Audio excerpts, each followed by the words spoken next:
But another hero of mine was Bill Cosby. Now, I know even by bringing up Bill Cosby, it's a very sad state when your childhood hero becomes the biggest serial rapist of all time. But putting aside rape first, putting aside that whole thing for a second. If we can. If we can. Maybe we can. We'll find out. But to me, Cosby did something incredible. He put on the black family that I think you wanted to see, right? That even though you're acknowledging that just what gets to television isn't supposedly the magic answer to all this, but he enabled black people and white people also to see a middle-class family. He was a obstetrician or a gynecologist. His wife was a lawyer. They were all successful. They had the same struggles that everybody else had. It didn't end well for Cosby, but do you credit him with doing some good there, looking back? Yes, and what happened was the liberals were the main people who got at him because of what he stood up and said to this black audience. He said, blacks need to take care of education instead of going out and buying Jordans, and black women need to stop having a bunch of children that they can't take care of. That was the end. How dare you say something about the sacred cow in the black community, the black woman? When I was a child, you could get into a fight with someone just because they said yo mama. They didn't have to say anything about yo mama. But just start the sentence. Right, just yo mama. But there's no such thing as yo daddy. If someone had said something about my daddy, I would have been like, you know him? I'd have been more surprised that they said something about this guy. I've never seen a yo daddy fight. Yeah. So Bill Cosby put in front of America, like you said, the black people were able to look at a fully functional family, because in the 80s we didn't have it. The crack had started to destroy the black family after the whole Great Society. Mm-hmm. You had this man showing civility and manhood and being a man in his house, and most of us didn't see it. And you also had white people saying, well, maybe all the black people aren't like what we're seeing on the news, because here's a different set. Because a lot of white people's only interaction with black is either through music or through television. Mm-hmm. That's it. So why not have this positive view? Well, I also remember when I was growing up and the Cosby Show was on, I remember black people turning against the Cosby Show saying, well, that ain't real. That ain't real. Yeah. We want to keep it real. So what they started to do was give black people what they asked for.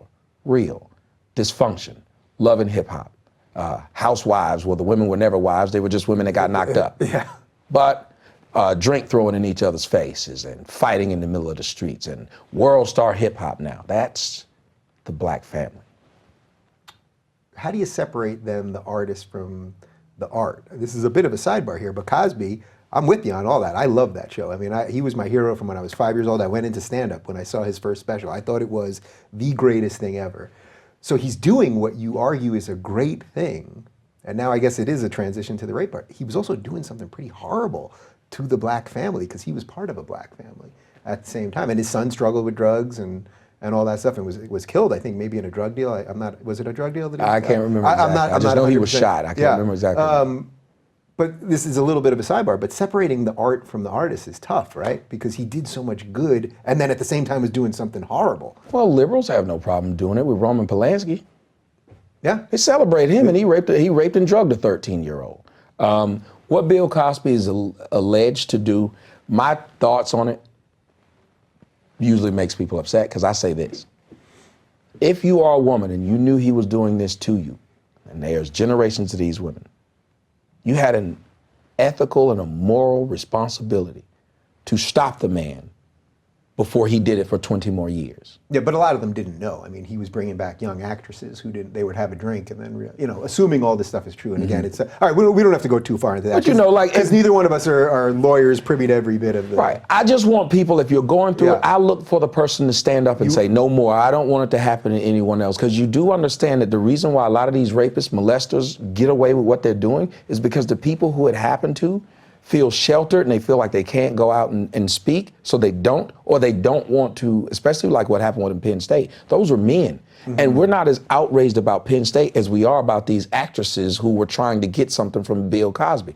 Those kids were just children, but because they were males, we don't care about them. We don't care about all the males in jails to this day. We make jokes about them going to jail and getting raped, getting violated. We would never make this joke. Just like when Sharon Osbourne got on television and made the joke about the man who got his penis cut off and thrown inside of the food processor. She thought it was hilarious. Have you ever seen anyone make a joke about a mutilated woman on national television and continue to keep their job? The only person who I can ever think of making a joke about female genital mutilation, actually, is Linda Sarsour, who is thought of as a hero of the left. She's the woman that led the the Women's March and all that, and she's mocking Ayaan Hirsi Ali, who literally underwent female genital mutilation. So that does show you a little of the perverseness of this whole situation. Yeah, but as a man, and especially as a white man, like, you can't make any joke. Like, as a comedian, it's funny because you're like, well, what can I say that won't get me in trouble? As a black man, I get on stage and say anything. As a black woman, you're limitless. You know, it's funny. I don't know that I've even said this publicly. I used to say this in stand-up, but I would know when I was really in the thick of stand-up for many years in New York, that if I could get, if there was usually the audience was pretty diverse ethnically, but if there was a table of black people, if I could get them to laugh, everyone else would laugh. And if I said anything remotely politically incorrect, you could feel white people kind of looking like me. If they laugh, it's okay to laugh. Then I'm okay. So I did consciously, I would do that. And I also found that in general, black audiences are great because there's a realness there and a rawness there. And I remember I was on stage once telling some stupid joke, like some joke about the Transformers or something, and some girl, a black girl up front goes, "You corny." Like, she said, "You corny." And from that point forward, it changed what I was doing. Because I was like, wait a minute, am I just telling corny jokes up here? And so, but that even goes to the guilt thing, that white people are sitting there, black person left, okay, this is funny. Like, man, we're in a weird spot. Well, when I did comedy, I did it too for 3 years, and it was just some of the hardest thing to do, because it's real work. Yeah. Because you have to work for them. And I said this the same thing that you said. When I was dealing with white audiences, it was better for me because, well, they would encourage you to, because they were already paid. So if you bombed, oh, you'll get the next one. But the black people came in ready to boo. You had to convince them to laugh. Yeah. So it almost became contentious. But I was like you. I was like, if there's a black table, I'm going to make them laugh. Because if they laugh, everyone else will laugh. But if I make everyone else laugh and they don't, they're going to shut it down. They're going to get me off of this stage. And it's a strange dynamic. But again, goes back to how the liberals are telling blacks to just be disruptive. Look at what's going on throughout the United States. There are more people, black women, black people, who are making petitions, you can look online, to ban me from the internet. Yeah. Than there are petitions to ban the murder that's going on in Chicago. You don't see black women upset with that, but you'll see black women upset with some celebrity dating a non-black woman. This will be front page news. But these murders that are happening every weekend in one small area is normal. It's not march worthy. It's not protest worthy. It's not we can shut this down worthy. No, we can deal with these black kids killing each other as long as no cop comes and does it. Right. So I see this all the time. You'll see people on, say, Fox News, and they'll talk about what's going on with the cops. And then, like, Hannity will say, well, but nobody's talking about what's happening in Chicago. And, you know, thousands of people have been shot in Chicago over the last couple of years. Hundreds have been killed. I mean, it's crazy. It has a Democratic mayor, by the way. Yep.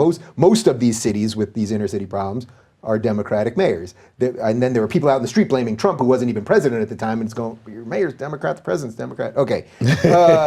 But do you think that's a little bit of a shell game? Because I don't know that the Republicans have done. Do you consider yourself a Republican? What do you consider yourself? I'm probably more of a libertarian, but they put me on the Republican side. I voted for Trump.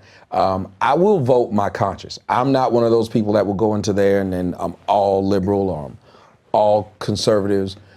I don't think that anyone should do that, number one. And number two, we don't teach American citizens that their local elections matter more than the presidential election. But that's the only time they'll come out during the presidential election. That's the only time they care, when they're being told to care. Well, where are all these liberals trying to bust them to vote for their mayor, to vote for their tax commissioner, to vote for all of these other things? The people in Ferguson complained about the police force was so white. Yet they could have raised their kids to grow up to want to apply. The white people were like, we took who applied. Those people were told that they don't want to grow up to be cops, that they hate cops. So this whole neighborhood of black people didn't decide to raise their children up to say, well, if we don't want to be policed by whites, why don't you go and apply for the job? Nope.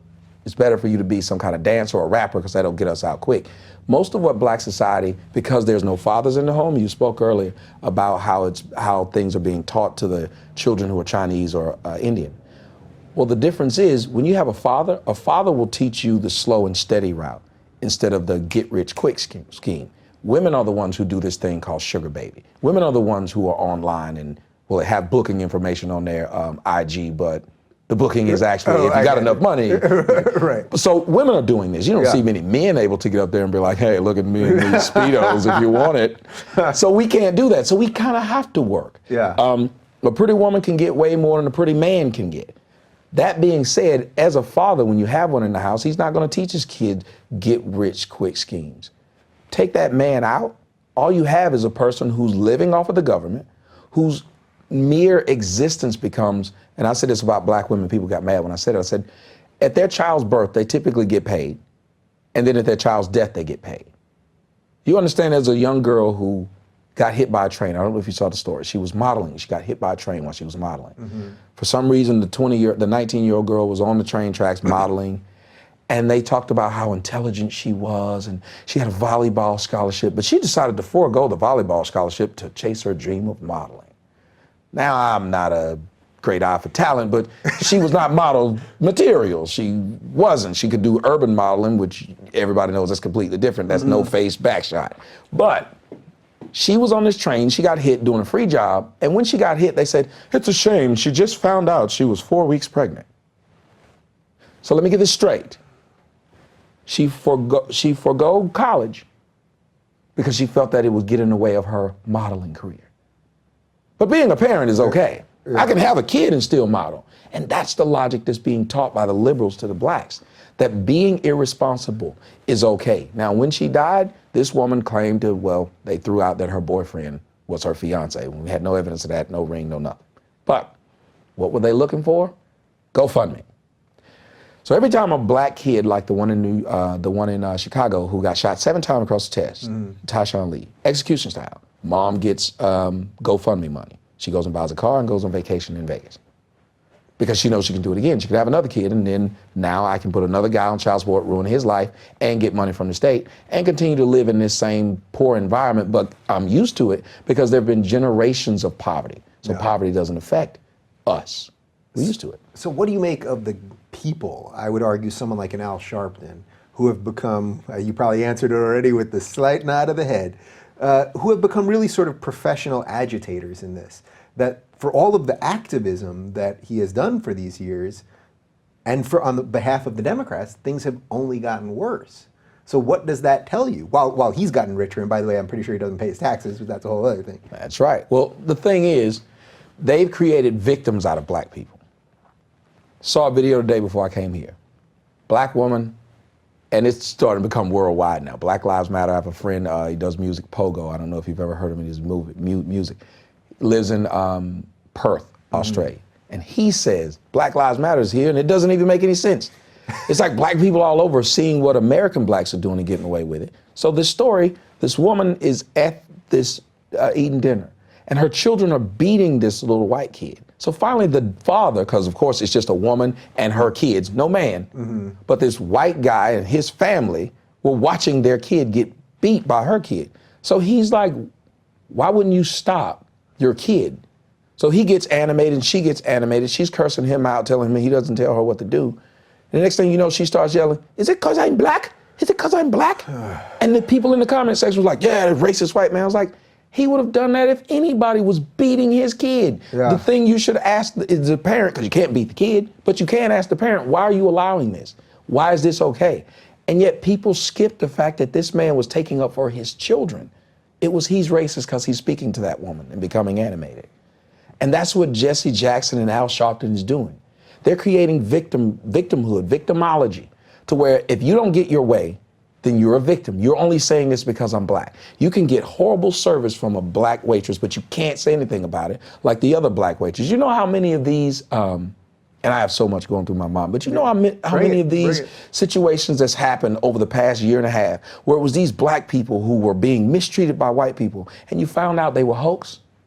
They were being placed on Donald Trump. Look at what Donald Trump's election is doing. This woman was written a tip. We don't tip blacks. Come to find out, she wrote that herself. The other one said, thanks nigger. No thanks nigger. We won't be leaving a tip. That was written down. The other swastikas in the bathroom, all made up. There was a black woman who actually cut herself and set herself on fire, and was trying to make white people look bad. Look at what happened with the Duke lacrosse case. Al Sharpton was there. Where was he when we found out it was a lie? I'm guessing not there. Tawana Browley. Yeah. They still bring her up knowing it was a lie. Yeah. Where were those liberals after they realized, where was Al Sharpton? Nowhere to be found, because he wants you to be a professional victim. He's an ambulance chaser. He's only telling black people to feel bad and think everything is racist. He's never telling them to build their own. If he really cared about blacks, why wouldn't he just say, well, instead of complaining, build your own? If the masters won't let you in, they have golf courses, places you can build golf courses all over the place. We have all these well-off black people and actors and whatever. They can build their own. Because right now, we want to get awards on TBS and NBC and whatever while we still have black entertainment TV. But if there was a white entertainment TV, how far would that go? If there was a white NBA, if right now white people say, well, we can't get in the NBA, so let's just make our own, we'd still call that racist. Yet we have a WNBA where women are allowed to go and play and keep men out. Right. White NBA, that sounds terrible. That's a lot of mid-range jump shots. That's it. It would be fundamental in sound. Yeah. Nobody, I mean, for my own future, maybe it would be nice, but, you know, it doesn't sound. It'd be the WNBA with an occasional dunk. Yeah. Now, there'd be more dunks in the WNBA, I think. But there's a couple of girls that can dunk now. How hard is it to wake people up to this stuff? Because people know this. I've mentioned it a couple times on the show. When I had Larry Elder on the first time, who says a lot of the same things that you're saying, and he's really, I think he's an incredibly good interview and you know, lays out numbers. Doesn't just make shit up. He lays out numbers. When I had him on the first time, I definitely had not come around on a lot of this stuff that I now obviously agree with you on. And he really challenged me on, and I said there's systemic racism, and then he turned it on me. I didn't expect him to. And it was not a particularly good moment for me, but we didn't edit it out because I wanted my audience to see that I don't have all the answers.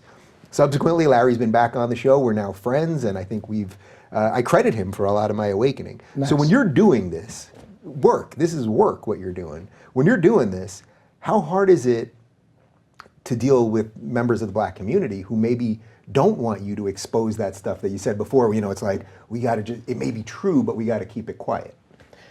I've gotten death threats. I continue to get death threats. They put out my address, they put out my phone number. We have people dedicated right now. Someone says, we're going to make sure he's broke, going to make sure they take away his house and his car, and we're going to have him back in the hood where he deserves to be. All because of my opinion. Now, you have to understand, my own mom thought that what I was doing was wrong because she said, well, you shouldn't be airing black people's dirty laundry. And you hear that a lot in the black community, that it's our dirty laundry and you shouldn't be airing it. As if no one knew that the poverty existed. No one knew that the murder existed. Like, the news will talk about the murder in Chicago, but if I take one of those clips and talk about this systemic part of that murder, well, then I'm a coon. Mm-hmm. I get called these names that blacks know that whites use to degrade blacks, but blacks want to be in position to do that. A lot of people don't understand. And you're getting this from people on the left, right? Like most of these people, they think of themselves as liberals or lefties, and they're the ones slinging this horrible shit at you, which I see they do with Larry, and they've done with my friend Majid Nawaz, who's Muslim, trying to reform Islam to bring it into the current century, and who gives him shit? The left. That so-called tolerant left. They're supposed to be tolerant enough to have a discussion, and they don't even understand how to have a discussion. It's a name-calling session.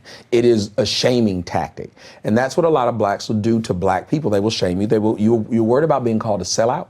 You're worried about being called a coon. You're worried about being called a race traitor. You're worried about so much of these things because they will ruin your career that you can't go the company line. You have to toe that party line. And that party line is blacks are perpetual victims. They're always a victim no matter what happened. We are victims of it. Even when we kill ourselves, we're a victim of society. Wanted us to do it and we just couldn't not do it, even though they claim now that they're dropping guns off in these neighborhoods. So the black people aren't smart enough not to shoot each other with the guns or see them laying in the street. They got to shoot each other. They gave us drugs. Well, we weren't smart enough not to take them. At a certain point in time, responsibility needs to be taught. And because I'm teaching responsibility, I become an enemy to a whole lot of people who are making money or living comfortably. Yeah, it's a threat to them. You know the phrase, the soft bigotry of low expectations, which was a phrase that people credit to Bill Maher, but it was actually originally from George W. Bush.